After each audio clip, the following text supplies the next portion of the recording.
Our children suffer from a condition. They have been born with a condition called pneumolean myopathy. Older child underwent the test. All that she could say in that sense of pain and suffering for the test, she says, "Don't allow my sister to go through this, please." These children are fine because they have a genetic condition, but they are mentally as razor sharp as any other child. When you mainstream these children, because they are capable of being mainstreamed, you realize that there are very few facilities to accommodate the real needs of children. When all the other children go to the playground, that child can't go to the playground because once you're out, it takes such a Herculean effort to come back to class. Our children suffer from a condition. They have been born with a condition called pneumolean myopathy. It's a genetic condition which they have inherited at birth. They were born in Uttarakhand. Before they came into our lives around 2014, there was an absence of knowledge about myopathy.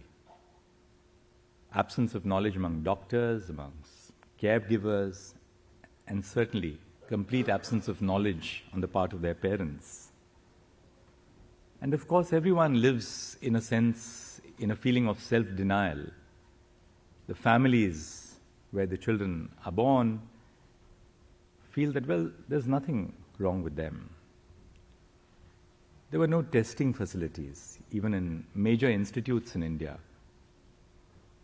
And where there were testing facilities, such as the Postgraduate Institute in Lucknow, we were told that the test then was so invasive and so painful that they would remove a part of the tissue from the child without anesthesia.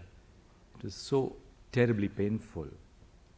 And I still remember the time when the test was done. The test had to be done for both the children. And after the older child underwent the test, all that she could say in that sense of pain and suffering for the test, she says, "Don't allow my sister to go through this, please."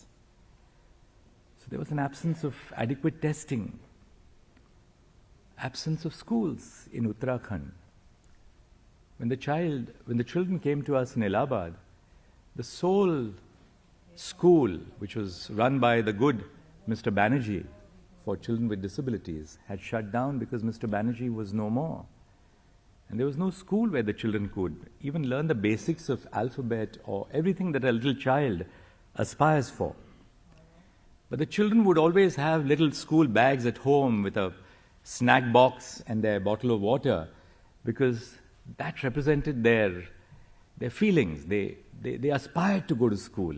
So they would play school with their own little bags at home. But when we moved to Delhi, we found a school for them, which was Tamanna, run by the redoubtable Dr. Chona. And she said that, this is not a school for these children. This is a school for children suffering from predominantly autism. These children are fine because they have a genetic condition, but they are mentally as razor sharp as any other child.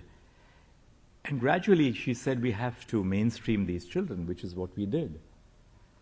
Now, we were thinking of sending them to a good school. So we went to various schools, and the first question that we asked was, how will the other children treat these children in school? And does the school have any sense of policy to ensure that these children are not bullied, that these children are not disparaged, because that would really set them back? And the principals of so many schools told us that, well, children are children, so they'll have to survive amongst other children. Until we found Sanskriti, and they said that we have mentor children, we have friends who will be associated with these children to ensure that other children learn how to deal with them. Another problem which so many of these children with disability face in school is that when you mainstream these children, because they are capable of being mainstreamed, you realize that there are very few facilities to accommodate the real needs of children.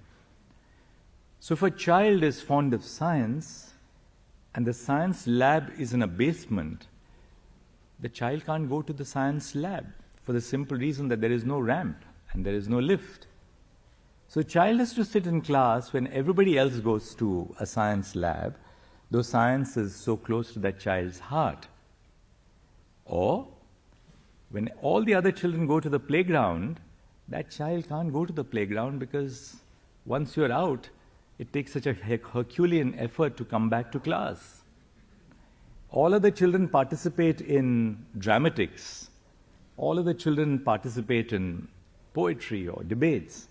But children who have a speech defect, as all children with muscular disorders do, they are not allowed to participate in dramatics because of the fear that the audience may not have the patience or the tolerance to give that child another 2 minutes to explain what that child has to say. So these are some of the problems which good institutions face even today in capital cities like Delhi.